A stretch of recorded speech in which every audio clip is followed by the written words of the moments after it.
नमस्ते आप सभी को। आज हम सभी हिंदी व्याकरण के शब्द के बारे में पढ़ेंगे। शब्द के से जुड़े सभी क्वेश्चन के डाउट को हम लोग क्लियर करेंगे। जैसे शब्द किसे कहते हैं, शब्द की कौन कौन सी विशेषता है और शब्द के कौन कौन से विभिन्न प्रकार हैं। आप सभी को मैं पिछले क्लास में वर्ण के बारे में बहुत ही विस्तार पूर्वक मैं आप सभी को पढ़ाया था और आप सभी डाउट को क्लियर किए थे। उसी प्रकार से आज हम सभी शब्द के बारे में पढ़ेंगे और हर एक टॉपिक को ट्रिक के माध्यम से सीखेंगे ताकि आप अपने एग्जाम में शब्द से आने वाले क्वेश्चन को एकदम मिनी सेकेंड मतलब माइक्रो सेकेंड कर सकते हैं, नैनो सेकेंड में आप सभी जो है शब्द के क्वेश्चन को आसानी से सॉल्व कर पाएंगे। देखिए पहले आप सभी को मैं आज की मोटिवेशन, देखिए सफलता कोई भी बड़ी नहीं होती है, सफलता सभी आसान होता है, बस आप में जिद होनी चाहिए। एक बहुत अच्छी पद है, शुरू करने से पहले आप लोग के लिए मैं लिखा हूं ये सब लाइन कि बहुत अच्छी लाइन है कि जीतने की जिद है, जीतने की जिद है, जीत कर रहेंगे। जीतने की जिद है, जीत कर रहेंगे। सफलता कितना भी कठिन हो उसे छीन कर रहेंगे। सफलता कितना भी कठिन हो उसे छीन कर रहेंगे। माना कि मुश्किल है, माना कि मुश्किल है, फिर भी उसे मुमकिन करके रहेंगे। माना कि मुश्किल है, फिर भी उसे मुमकिन करके रहेंगे। सफलता कितना भी कठिन हो उसे छीन के रहेंगे। तो आप में जिद होनी चाहिए और इस जिद को यकीन में बदलने के लिए आप में इसी प्रकार से जो है आग की तरह जोश और जुनून हमेशा रहना चाहिए। अब हम सभी जो है लास्ट क्लास तक हम लोग जुड़े रहेंगे और शब्द से जुड़े सभी क्वेश्चन को आसानी से सीखेंगे। चलिए शुरू करते हैं। शब्द क्या है? देखिए शब्द किसे कहते हैं, आप सभी को पता है कि शब्द बिना अर्थ का नहीं होता है। शब्द जो है बिना अर्थ का नहीं होता है। देखिए और शब्द जो है वर्णों के मिलने से बनता है। शब्द किसके मिलने से बनता है? वर्णों के मिलने से बनता है। आपसे कोई क्वेश्चन पूछे कि शब्द किसे कहते हैं, तो वर्णों के सार्थक मेल को, वर्णों के सार्थक मेल को शब्द कहते हैं। वर्णों के सार्थक मेल को शब्द कहते हैं। यानी जब वर्ण आपस में मिलते हैं और उसके निश्चित अर्थ होते हैं, उसके निश्चित अर्थ होते हैं, क्या होते हैं वो? निश्चित अर्थ होते हैं, तो उसे हम शब्द कहते हैं। यानी जिस वर्णों के मेल का एक निश्चित अर्थ हो उसे हम क्या कहेंगे? उसे हम शब्द कहेंगे। यानी आप इसका परिभाषा है कि वर्णों के सार्थक मेल को हम शब्द कहते हैं, या एक और परिभाषा है कि निश्चित अर्थ प्रकट करने वाले वर्णों के समूह को शब्द कहते हैं। यहाँ दो परिभाषा बन रहा है, वर्णों के सार्थक मेल को शब्द कहते हैं और निश्चित अर्थ प्रकट करने वाले वर्णों के समूह को शब्द कहते हैं। यानी आप दोनों परिभाषा से एक बात हम लोग समझ पा रहे हैं कि वर्णों के मेल तो होगा पर उसका निश्चित अर्थ होगा। यानी बिना अर्थ का कोई शब्द नहीं हो सकता है। इस पे एक पद हम लिखे हुए हैं कि शब्द कहता है कि तुम शब्द हो, तुम शब्द हो मैं अर्थ हूं, तुम शब्द हो मैं अर्थ हूं, तुम्हारे बिना मैं व्यर्थ हूं। तुम शब्द हो मैं अर्थ हूं, तुम्हारे बिना मैं व्यर्थ हूं। शब्द कहता है कि बिना अर्थ के मैं व्यर्थ हूं, बिना अर्थ के मैं व्यर्थ हूं। यानी अर्थ के साथ शब्द होता है और शब्द बिना अर्थ का नहीं होता है। तो आप सभी हम सभी दो परिभाषा को समझे। शब्द किसे कहते हैं कि वर्णों के सार्थक मेल को शब्द कहते हैं और निश्चित अर्थ प्रकट करने वाले वर्णों के समूह को शब्द कहते हैं। चलिए आगे समझेंगे। हर शब्द का अपना अर्थ होता है, बिल्कुल होता है। हर शब्द का अपना अर्थ होता है, क्योंकि बिना अर्थ का कोई शब्द नहीं होता है। आगे समझते हैं, ये टॉपिक हम लोग समझ गए। नेक्स्ट है शब्दों के सही क्रम के प्रयोग से वाक्य बनते हैं। जब हम शब्द को एक सही क्रम में, जब हम शब्द को सही क्रम में जब लिखते हैं तो क्या बनता है? वाक्य बनता है। क्या बनता है? वाक्य बनता है। जब हम शब्द को सही क्रम में, यानी जैसे मान लेते हैं मैं बोलूं कि मैं हिंदी पढ़ रहा हूं, मैं हिंदी पढ़ रहा हूं या पढ़ता हूं, मैं हिंदी पढ़ता हूं। तो मैं इसमें एक शब्द है, हिंदी भी एक शब्द है, पढ़ता हूं भी एक शब्द है, और जब सब एक साथ मिल गया ये क्या बन गया? ये वाक्य बन गया। यानी जब एक एक शब्द एक निश्चित क्रम में एक साथ मिलते हैं तो शब्द बनते हैं। आगे समझेंगे कि वाक्य में प्रयुक्त शब्द पद कहलाते हैं। बहुत अच्छी बात है, ये कई बार एग्जाम पूछे गए हैं, पद क्या है? वाक्य में प्रयुक्त शब्द पद कहलाते हैं। जैसे आप यहां लिखे मैं हिंदी पढ़ता हूं, तो मैं हिंदी पढ़ता हूं, इसमें मैं एक शब्द है, पढ़ता हूं एक शब्द है, लेकिन आपको हिंदी भी एक शब्द है, ये सब एक शब्द है, लेकिन इस सभी के मिलने से एक वाक्य बन गया। जब सभी के मिलने से वाक्य बन गया और जब सब एक साथ मिल गया तो ये मैं यहाँ पर शब्द नहीं है, मैं यहाँ पे पद है। हिंदी यहाँ पे शब्द नहीं है, हिंदी यहाँ पे पद है। पढ़ता हूँ यहाँ पे शब्द नहीं है, पद है। पूछेंगे क्यों पद है? क्योंकि ये वाक्य में प्रयुक्त है। वाक्य में प्रयुक्त शब्द को पद कहते हैं। आपसे प्रश्न कोई पूछे पद किसे कहते हैं, तो वाक्य में प्रयुक्त शब्द को पद कहते हैं। तो आप सभी शब्द किसे कहते हैं और शब्द की विशेषता आप सभी बहुत ही अच्छी तरह से समझ गए। अब हम सभी जानेंगे शब्द के प्रकार। समझते हैं, हिंदी में शब्द के 4 वर्गीकरण आधार हैं। हिंदी में हम सभी जो है हिंदी में शब्द को 4 रूप में विभाजित करते हैं। हिंदी में शब्द को 4 रूप में बांटते हैं, पर 4 प्रकार के 4 रूप में उसको विभाजित करते हैं। कौन कौन से? ध्यान दीजिए। एक है उत्पत्ति के आधार पर, उत्पत्ति के आधार पर, उसी को हम स्रोत के आधार पर भी कहते हैं। उत्पत्ति के आधार पर शब्द के फिर 4 प्रकार है। दूसरा बात है हम सभी बेउत्पत्ति के आधार पर, बेउत्पत्ति के आधार पर यानी रचना के आधार पर या बनावट के आधार पर शब्द के 3 प्रकार है। जैसे रूढ़ शब्द, यौगिक शब्द, योग रूढ़ शब्द। उसी प्रकार से उत्पत्ति के आधार पे शब्द के 4 प्रकार हैं। कौन कौन से? तत्सम, तद्भव, देशज, विदेशज। मैं आप सभी को तत्सम शब्द कैसे पहचानते हैं, तद्भव शब्द कैसे पहचानते हैं, एकदम शानदार ट्रिक बताएंगे आप लोग को कि आज के बाद आप तत्सम देखने के बाद आप छोड़ेंगे ही नहीं। एक बार देखें कि तत्सम शब्द कौन है, आप टिक करेंगे। तो उत्पत्ति के आधार पे शब्द के 4 प्रकार हैं, तत्सम, तद्भव, देशज, विदेशज।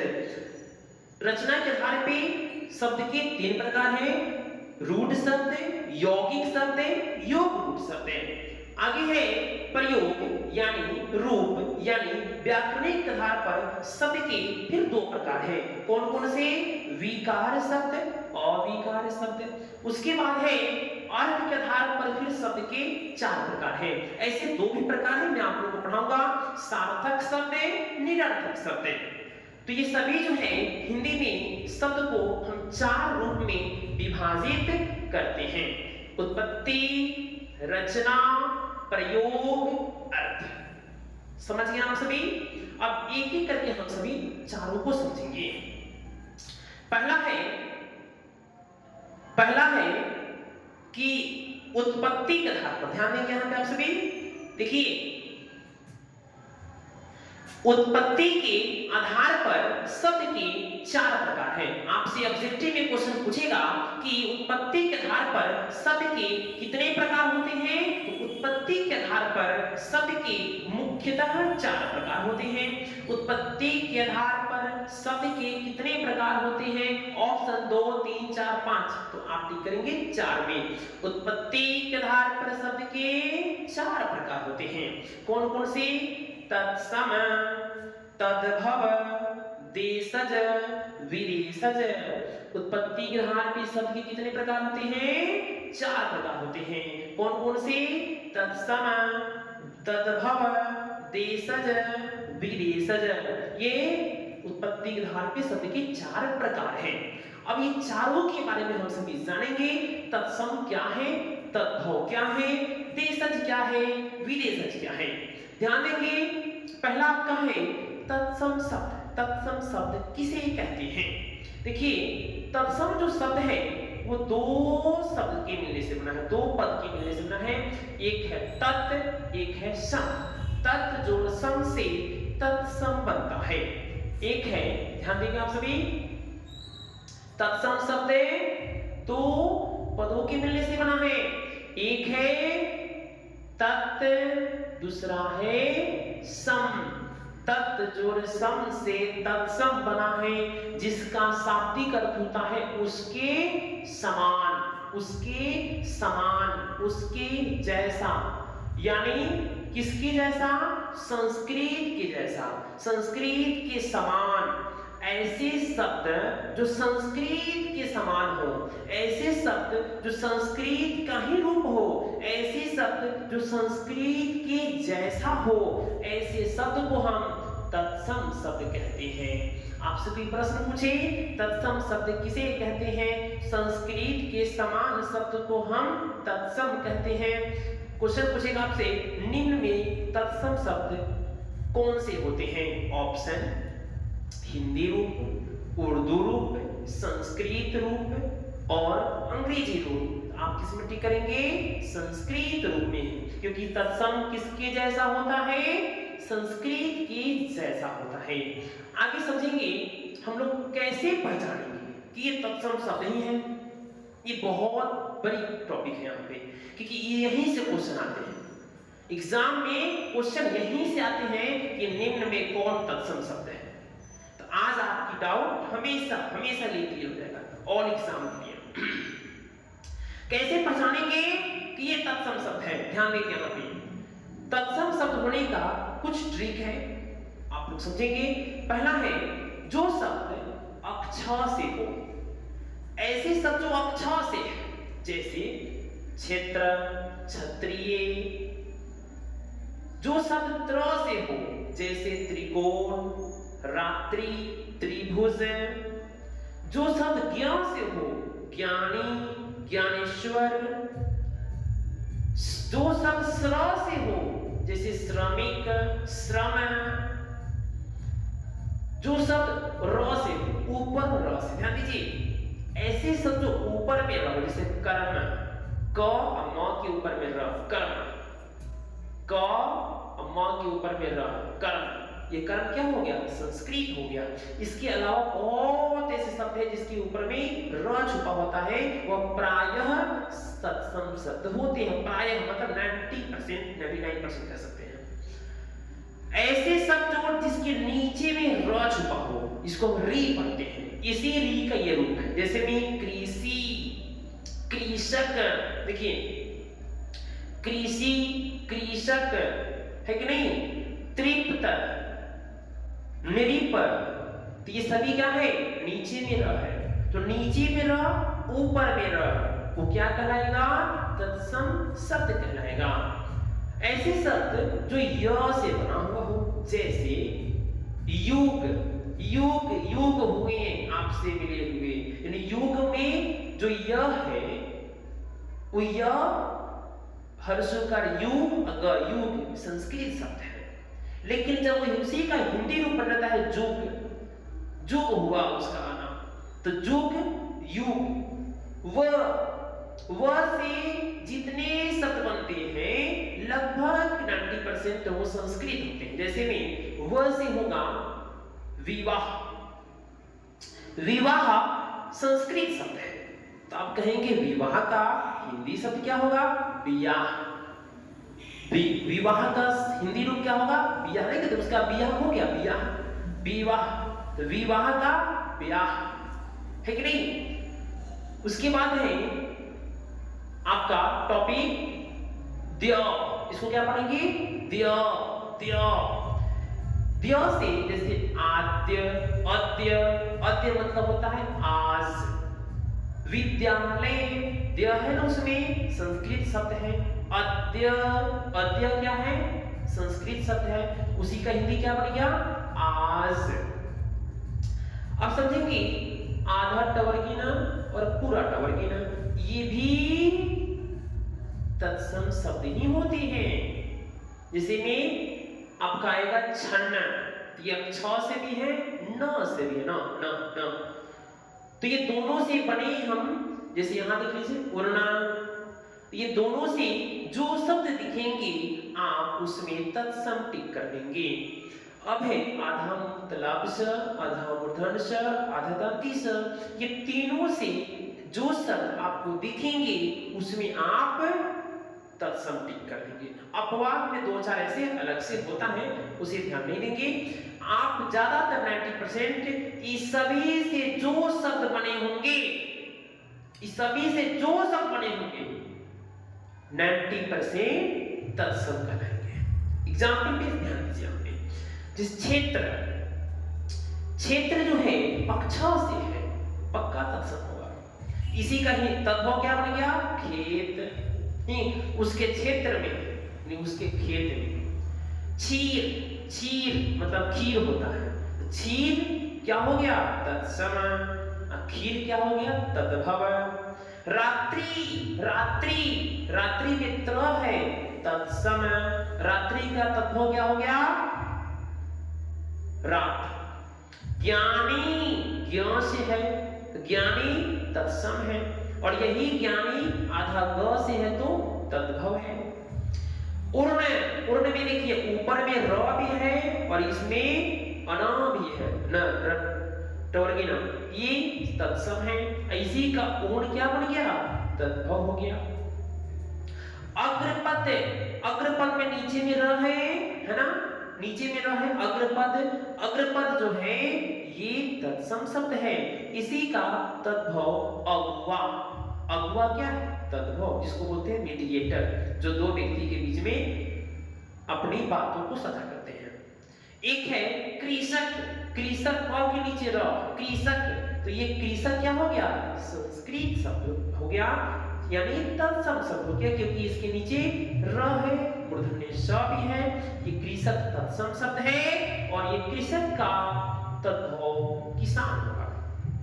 छन, छन भर उसे मन नहीं लगता है, तो छन क्या हो गया? तत्सम।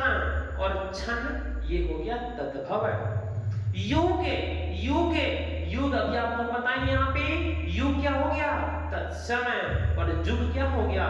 तद्भव। आप सभी आज कंठस्थ कर लीजिए कि अक्षा से, त्र से, ज्ञ से, स्र से, आधा टवर्गीना, पूरा टवर्गीना, तलाबी सा आधा, मूर्धन्य सा आधा, दंती सा आधा।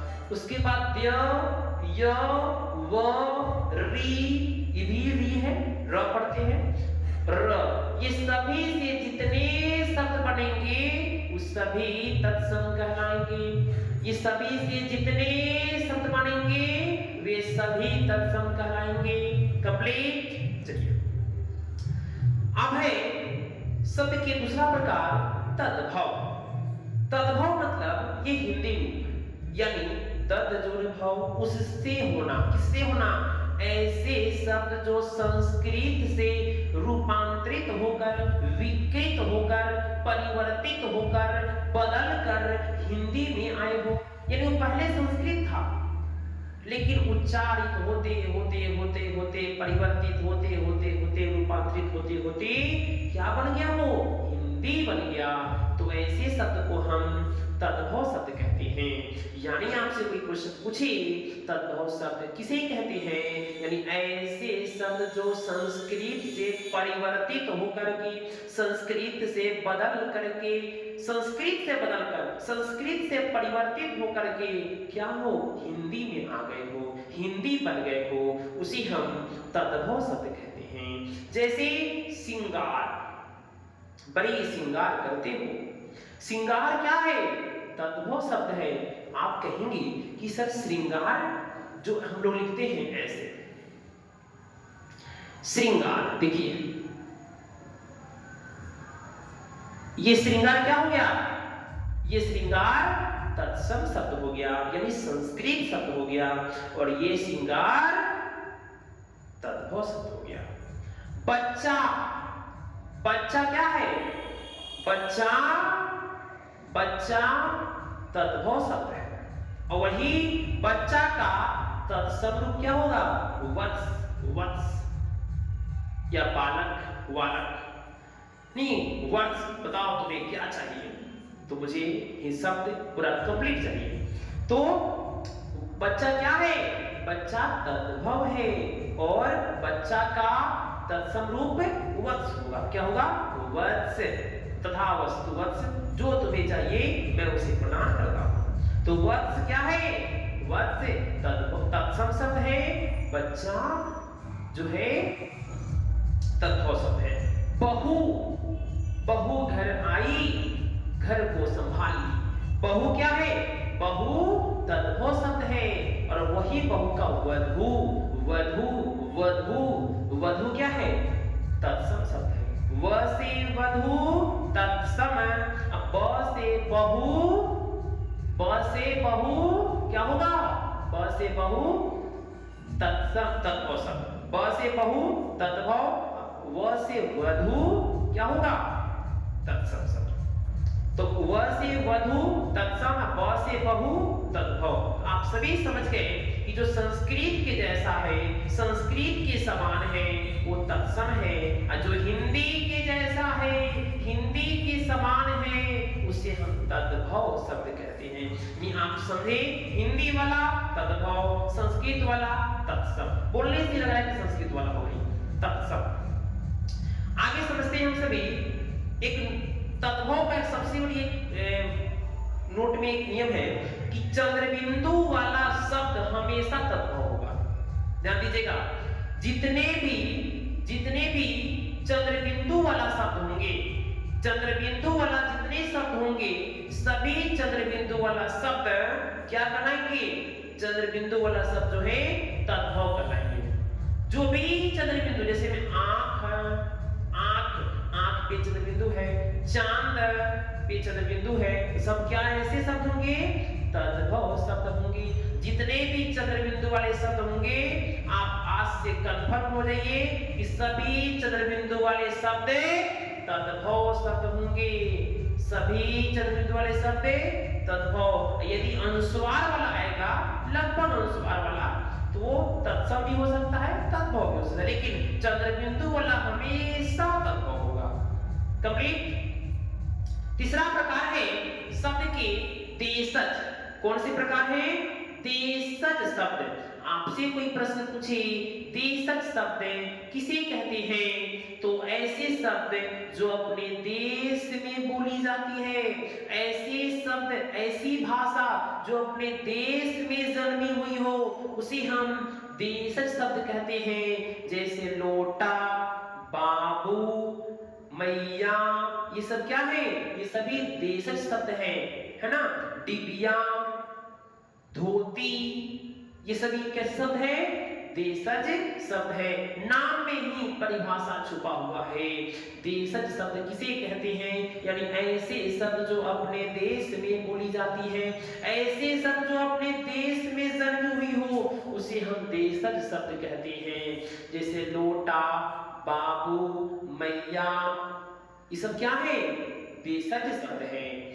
चौथा प्रकार है विदेशज। नाम में ही परिभाषा है, विदेशज यानी ऐसी भाषा, ऐसी बोली, ऐसे शब्द जो विदेशों में जन्मी हुई हो, विदेशों में जन्मी हुई हो उसे हम विदेशज शब्द कहते हैं। जैसे हॉस्पिटल, हॉस्पिटल जो वर्ड है, नहीं बोले shutter sir, shutter shutter shutter थोड़ा सा आवाज आ रहा है डीजे का।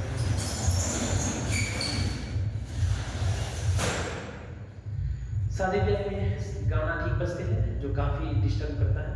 देखेंगे विदेशज, विदेशज शब्द जो है ऐसे शब्द जो विदेशों में जन्मी हुई हो, अपने देश में नहीं विदेशों में, उसे हम क्या कहेंगे? विदेशज शब्द कहेंगे। ठीक है, अंग्रेजी है, फारसी है, अरबी है, ये सभी भाषा जो है विदेशज शब्द में आते हैं। आगे समझेंगे संकर शब्द। बहुत अच्छी बात, ध्यान दीजिएगा।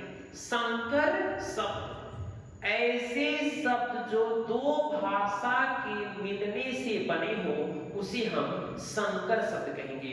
यदि आपके कोई दोस्त है, ठीक है, आप उसे कहिएगा तुम संकर हो, लेकिन तलाबे स्वर नहीं दांती स्वर, वो गाली समझ जाएगा। कि संकर का मतलब होता है एक से नहीं दो से। ध्यान दीजिएगा, संकर शब्द यानी ऐसे शब्द जो दो भाषा के मिलने से बना हो उसे हम संकर शब्द कहते हैं। जैसे रेलगाड़ी, तो रेलगाड़ी जो है इसमें रेल जो है वो अंग्रेजी है और गाड़ी जो है वो हिंदी है।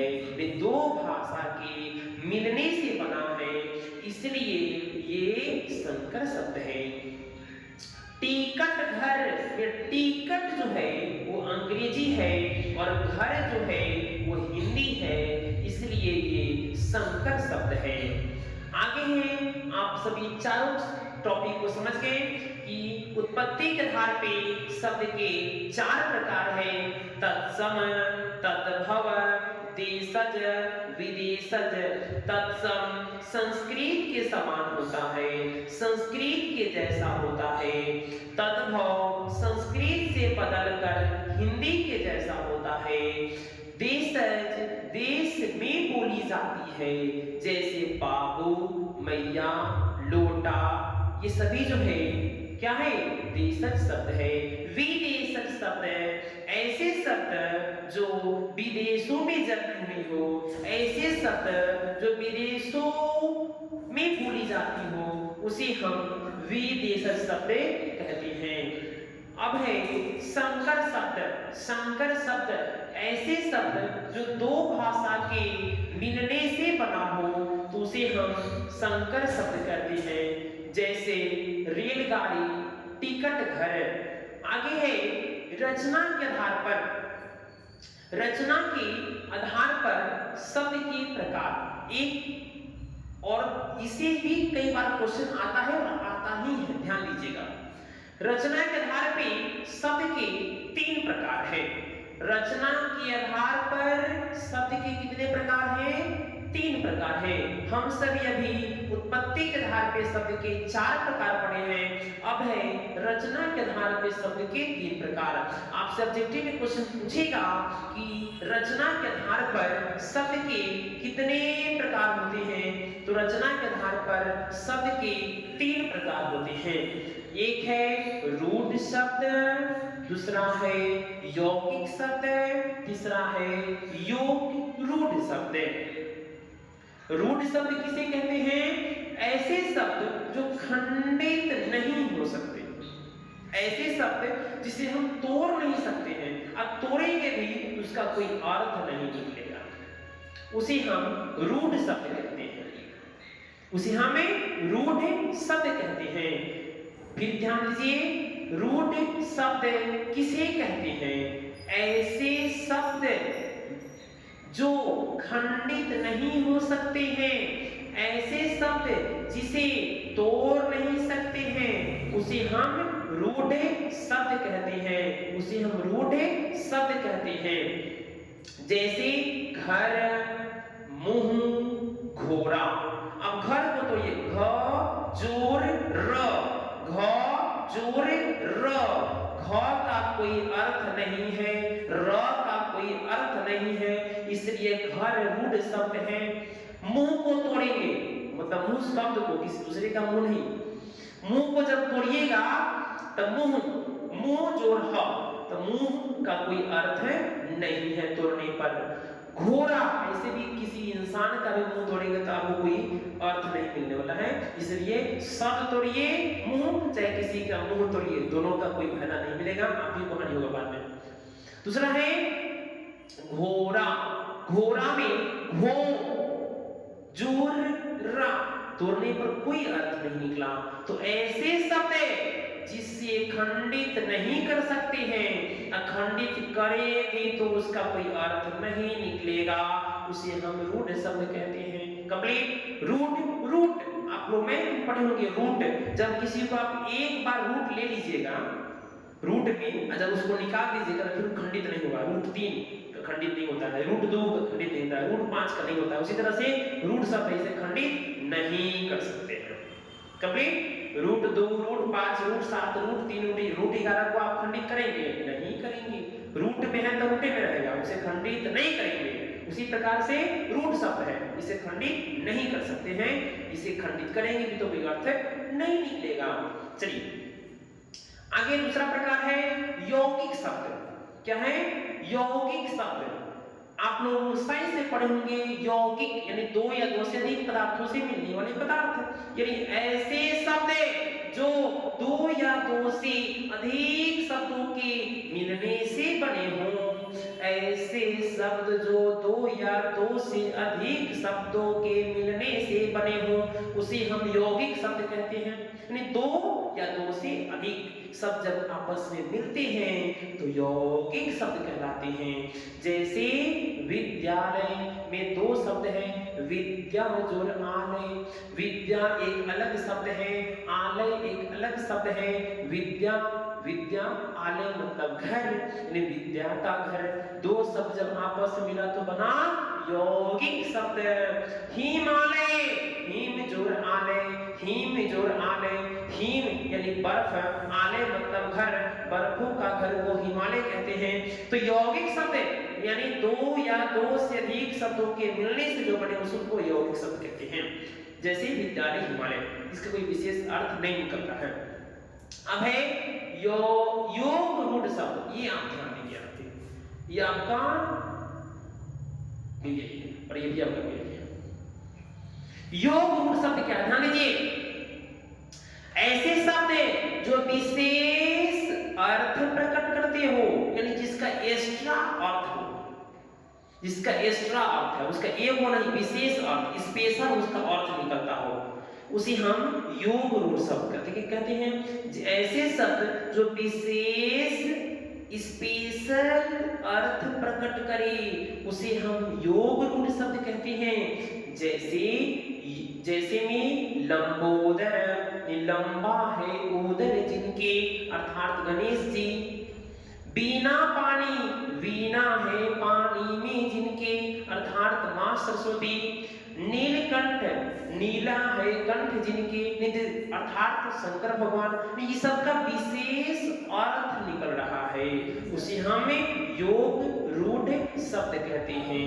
आप सभी को मैं समास पढ़ाऊंगा अगली क्लास में, मतलब 2-3 क्लास के बाद, क्योंकि इसके बाद मैं दूसरा जब पढ़ाऊंगा। तो इसे जितने भी अव्ययी भाव समास है, ध्यान दीजिए, जितने भी अव्ययी भाव समास है वे सभी अव्ययी भाव समास क्या कहलाएंगे?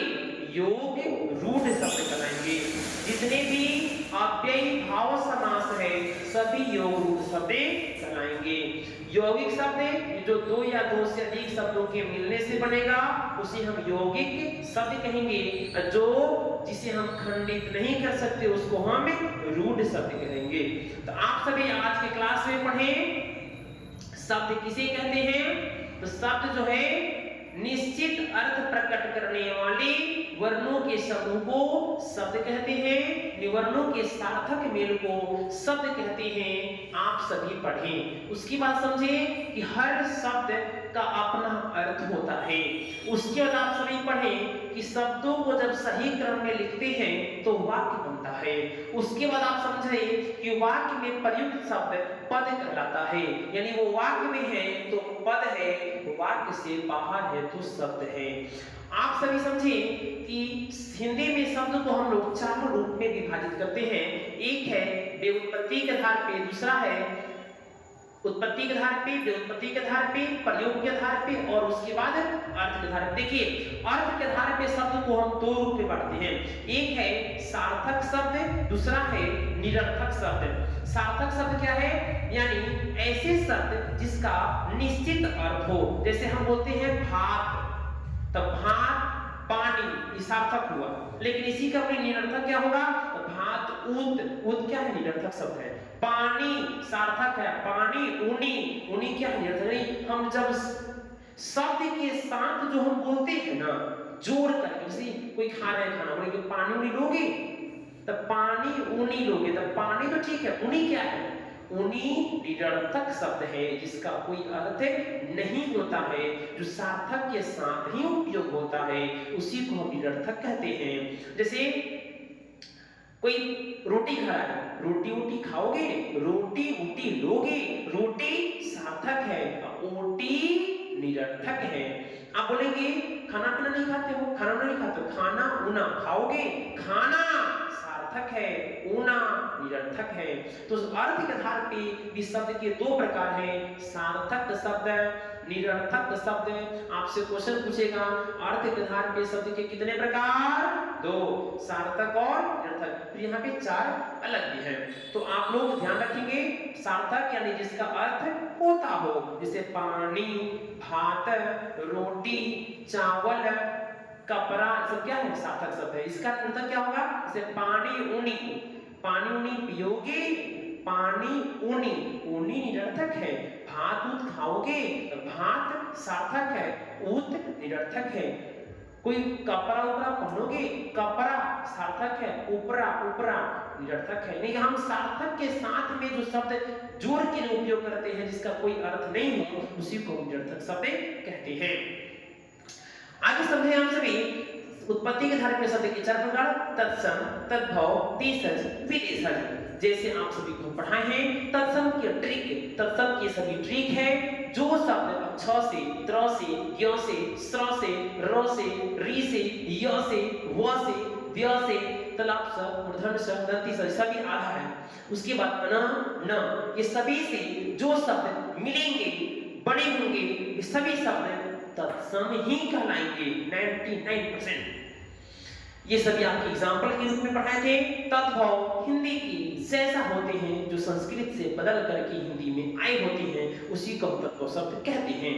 और आप लोग समझते देशज, जो देश में बोली जाती है, विदेशज, जो विदेशों में जन्मी हुई हो, विदेशों से आई हुई हो, विदेशों में बोली जाती हो, उसे हम विदेश शब्द कहते हैं।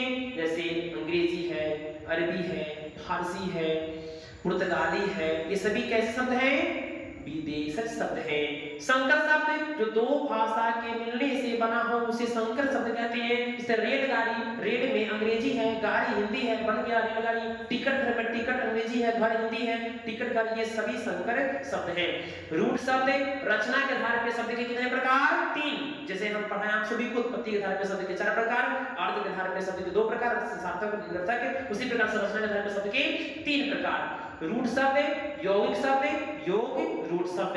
रूट शब्द यानी जिसको हम खंडित नहीं कर सकते हैं, और खंडित करें भी तो इसका कोई अर्थ ना निकले, उसे हम रूट शब्द कहते हैं। जैसे घर तो वो तोड़ेंगे तो कोई अर्थ नहीं निकलेगा, घर को खंडित भी नहीं कर सकते हैं।